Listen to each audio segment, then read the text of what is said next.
don't get to talk about on my regular sports podcast, Barbershop Sports Talk, which you can all find on Spotify, iTunes, Stitcher, Apple Podcasts, Google Podcasts, iHeartRadio, SoundCloud, whichever podcasting app or platform you may use. I thank you again to everybody who's tuning in to this particular show, whether it be via Twitter/Periscope, Facebook Live, or YouTube Live.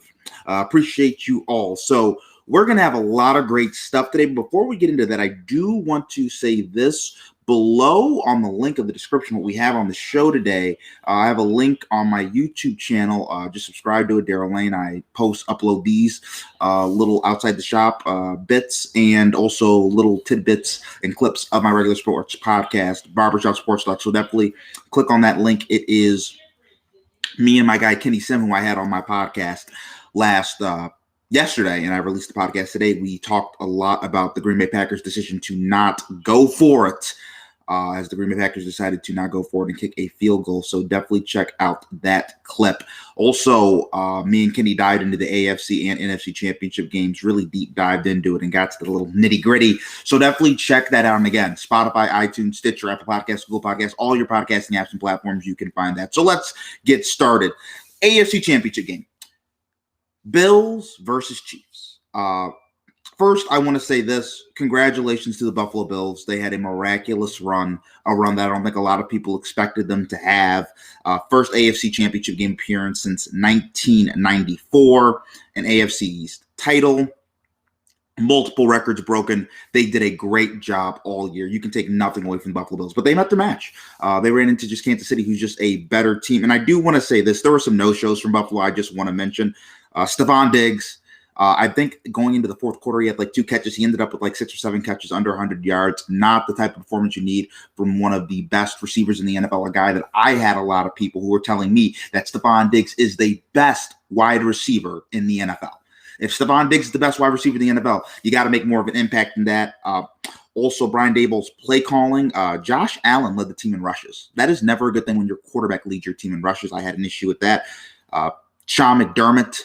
The field goals, I think the field goals were asinine. They were crazy, continuing to keep kicking field goals. I think once you realize that you're not the better team, then what you need to do to win the game is you need to try to make some plays. You need to try to go for it, so to speak, right? I think what field goals do is it makes it look like to fans and people that you're trying to win the game, but you're really not trying to win the game. You're just trying to keep it close. It's kind of like if there's a girl you like, you ask her out, but you didn't shower before. You asked, you tried, but did you really try? Like the whole field goals thing, I had an issue with it. I do not think that is the move.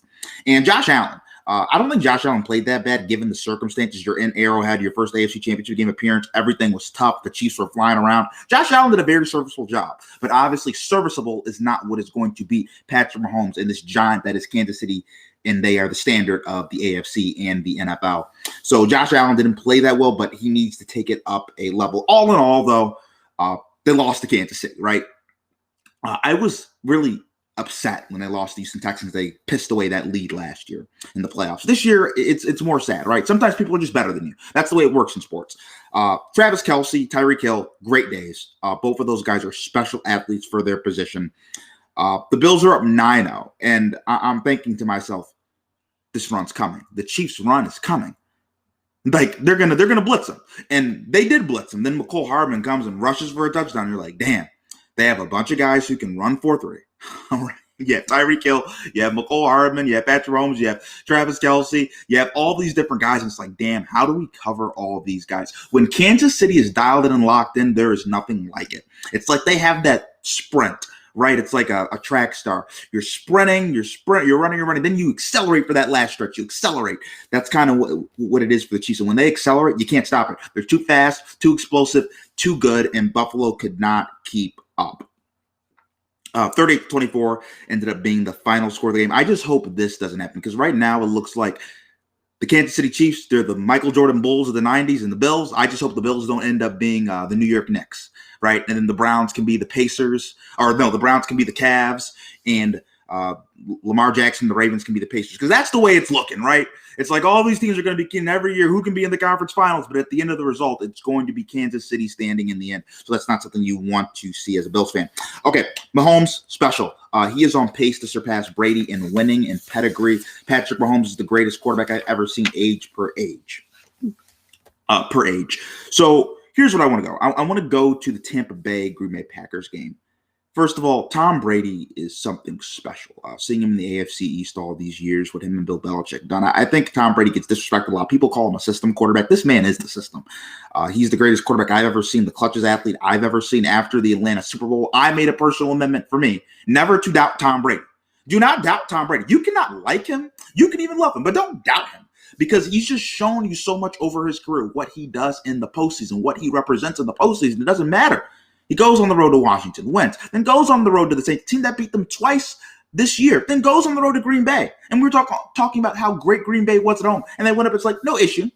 No issue at all. So Tom Brady, as clutch as they come, as tough as they come, has definitely changed the culture in Tampa Bay. I think Jameis Winston looks really bad. Has changed the culture. Tampa Bay now believes they're winners now, which is something that we never associated the Tampa Bay Buccaneers with since John Gruden was there and they won a Super Bowl, right? That is nothing we've ever associated the Tampa Bay Buccaneers with. And because Tom Brady stepped foot in Tampa, we now associate them with being winners. And now they're in the big game. They have a chance to win it all.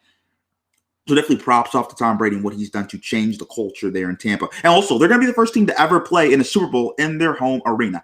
That is something special, to be the hometown team playing in the Super Bowl. Never been done. And Tom Brady keeps breaking barriers. 10 Super Bowl appearances. This is transcending football at this point. This is like Bill Russell in the NBA type stuff that was done in the 60s when there were like 6 teams. So what Tom Brady's doing is very special. Now I want to get to the Green Bay Packers. Their decision to not go for it on 4th down. It was a 4th and 9, right? Last 2-3 minutes of the game. The game's in the balance. And Matt LaFleur opts to kick. And to me, that was a Madden football decision. That's what you do in Madden whenever it's perfectly. I've done this before when you just kick it and you think, oh, our defense is going to stop and we're going to get back. We're going to go right down and score. That's what you do in Madden when everything is perfect. But this is the NFL. This is real life. Things are not perfect. So for them not putting it in the hands of their best player, the best player on that field, and make no mistake, Aaron Rodgers is a better quarterback than Tom Brady. Aaron Rodgers is the best player on that field on Sunday. And for you to not have it on the best player on the field, the best player on your team, the MVP of this league, to not have it in his hands and to live or die and say, hey, we can go home. If we go home with Aaron Rodgers not making it, let's do it. Let's put it in the hands of our best player, the best player on this field. And they didn't do that. That's egregious. That's abominable. That's disgraceful. And I understand why Aaron Rodgers will be kind of pissed off. And now he's saying, I don't know if I'm going to come back. Because it's wrong. It's wrong on so many levels. You give him the opportunity to close the deal right there. And because also, here's the thing. With the lead at this point, right? Green Bay is going to have to drive down the field again and score, regardless of what happens. They're going to have to do that regardless of what happens. So it doesn't matter if they kick the field goal, right? It's only a 5-point lead still. So what are we doing here? If let's say they miss the 4th down conversion, they go for it, they miss it. Then Tampa is backed up all the way on their side of the field, right? And you could potentially have a safety. Things are a lot more beneficial. Maybe they have to punt it. They don't have as much options in their playbook. To me, it makes no sense. It's to me, Matt LaFleur living in like this perfect fantasy world where he thinks everything is going to go their way. It doesn't go to their way. And also, here's the thing. What made him or anybody else that was watching the game think that the Green Bay Packers were going to get that stop on Tom Brady and the Buccaneers? Did you think that? And I want to know, people comment. Did you think that the Tampa Bay Buccaneers, that the Green Bay Packers were going to get a stop on the Tampa Bay Buccaneers in the 4th quarter after they decided to kick? Because I didn't. So, like, why would you not understand the scope, the flow of the game? To me, it's egregious, makes no sense. Now, I want to get to this in terms of I'm going to keep criticizing the Green Bay Packers organization because what they've done has just been so wrong.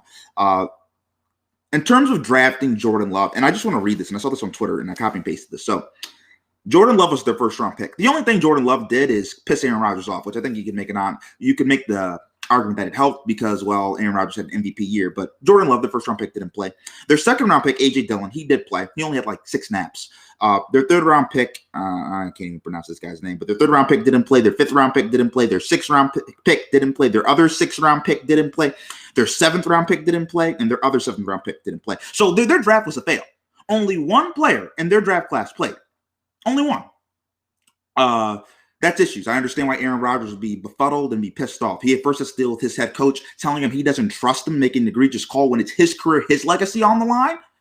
And then you just look up and you're at Green Bay management and you're like, and nobody was on the field that you drafted to help me besides A.J. Dillon? What are you doing here? You're supposed to be helping me. I'm the franchise. Does not make any sense. So I would not fault Aaron Rodgers if he said, F all you guys. I don't want to come back. I don't want to come back because Aaron Rodgers has better things to do, and Aaron Rodgers deserves more. So I wouldn't be surprised if we pulled to Deshaun Watson and said, "The hell with all you guys." So speaking of Deshaun Watson, there was a lot of talk about what was going on with him and the Texans throughout the course of the weekend. And guys like Bieniemy were linked to the Texans. Josh McCown was linked to the Texans. So was Jim Caldwell. He was linked to the Texans as well. And here's what I want to say with this. Houston is now in an awful situation. Deshaun Watson has already said it doesn't matter who that coach is. He's not going there. Purportedly, he likes Robert Saleh. Robert Saleh is obviously in the Jets. That's why right now they're fighting. The Dolphins and the Jets are both fighting to get Deshaun. By the way, both of them should be fighting to get Deshaun Watson because they both get Deshaun Watson. I think that can make the AFCs very interesting because the Dolphins get Deshaun Watson. I think, look out. The Dolphins got 10 wins with mediocre quarterback play. Just imagine what they do with very good quarterback play. I think that should make Bills fans worry, but that hasn't happened yet, but it's done in Houston. It's done. Josh McCown, like that's your idea for that coach. Jim Caldwell, I don't know if that inspires faith. I don't know why Bieniemy would take this job. I think being the offensive coordinator of the Kansas City Chiefs is a better job, a better meal ticket, a better deal than being the head coach of the Houston Texans with all the crap they got going on there. So Houston doesn't look very good in this, and Deshaun right now looks like he's either going to go to the Dolphins or the Jets, and both of those guys offer up the house to Deshaun. Star quarterbacks like him don't come around this game very often. So I want to talk about this now. So for those of you, there was a fight on Saturday. We had Conor McGregor. Conor McGregor lost to Dustin Johnson. And I do want to say this. Got knocked out, TKO. And it's really interesting, right? I was thinking after this fight, and I'm just like, money does stuff to you. Remember when Conor, and I said this, Conor peaked in 2016 when he beat Nate Diaz in their rematch in 2016, and he beat Nate Diaz, right? That was when Conor McGregor peaked as a fighter. Then he got fat and happy. He fought Floyd. He lost Floyd, obviously. Then he fights Khabib and gets his butt whooped and embarrassed by Khabib and Nurmagomedov. And then Conor's career has kind of gone downhill ever since, and he's known more for being a showman than an actual boxer. Conor McGregor, I find him funny. He's known for talking crap. That's what he is. He's not known for really being a good UFC fighter anymore. Like, he's not. And I'm like, Conor McGregor, there's a better chance. Jake Paul, the YouTube star, who beat Nate Robinson and put him to sleep. There's a better chance Jake Paul will beat Conor McGregor in boxing than Conor McGregor will ever beat Khabib Nurmagomedov in MMA. Like, a way better chance. And you can take that for what you will. You can leave that wherever you want to. But I'm just telling you the facts, folks. There is a better chance Jake Paul beats Conor McGregor in boxing than Conor McGregor beats Khabib Nurmagomedov in the UFC and MMA. To me, that ship has sailed. Khabib would hurt this kid, would hurt this man. Like, we saw what Khabib did to him before. There is nothing that makes me think Conor is ready for that type of smoke. Conor's just not the same guy. And it's sad. It's sad. I think it hurts UFC. I think they really need a Khabib-Conor McGregor rematch, right? I think that'd be really good. It'd sell a lot, but you can't have it when Conor's not as good. You can't let Conor get mauled. To me, there's no intrigue about it because we know that what's going to happen. So when Conor keeps losing these fights, it's like, okay, like, where are we going with this? So Floyd Mayweather during this fight kind of made some crazy comments. I think he kind of said, he brought up the race card a bit, and he said that, Conor McGregor's loved. He's not because of racism. That's what he said. He also called Conor McGregor a con artist and make a loser. And I do want to say this. Floyd is not liked for a lot of reasons. And you can make the argument. Sometimes I will say this about Conor McGregor. Sometimes about Conor McGregor, it's not that we're all laughing with you. It could be that we're all laughing at you, as I just stated. Conor McGregor's been embarrassing himself since he fought Floyd, right? And he's lost a lot of fights. He embarrassed himself when he talked all that smack on Khabib. You guys can go look on YouTube.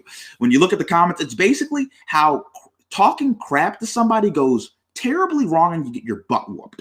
That's what that was. So I don't think it actually has anything to do with racism why people like Conor. I think Conor has a big Irish fan base, obviously. I don't know if people even like Conor that much. I think people find Conor more amusing than anything. But the reason people don't like Floyd, it's a couple of reasons. Number one, there's the domestic violence. He's gone to jail for putting his hands on women, which is definitely a no-no. I think some people don't like the fact that he's a guy that's not considered to be highly educated. He can't read, yet he's a billionaire and will make more money than you, me, Dupree, and everybody in our lifetime will ever make. Obviously, he's arrogant. He's not a fun fighter to watch. He's a defensive fighter. He's not highly entertaining.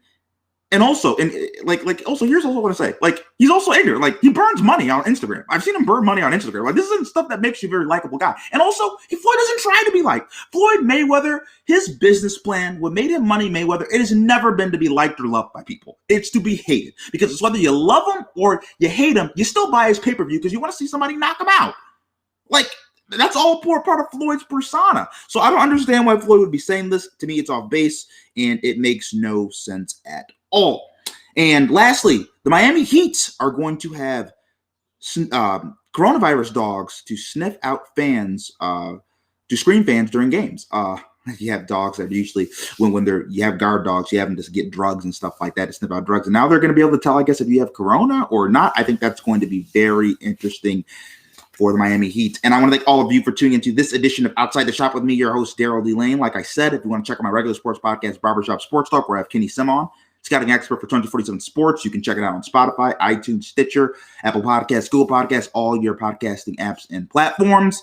Me and Kenny dive deep into the weeds on the AFC Championship game with the Bills and Chiefs and the NFC Championship game with the Buccaneers and Packers. We also go in a little bit into what we think is going to happen with the Chiefs and the Buccaneers as well. So definitely check that out. Like I also said, check out the YouTube link below on if the Packers, if they made the wrong decision going for kicking a field goal instead of going for it. And also subscribe to the YouTube channel as well. I want to thank everybody for tuning into this edition. Have a great day and God bless.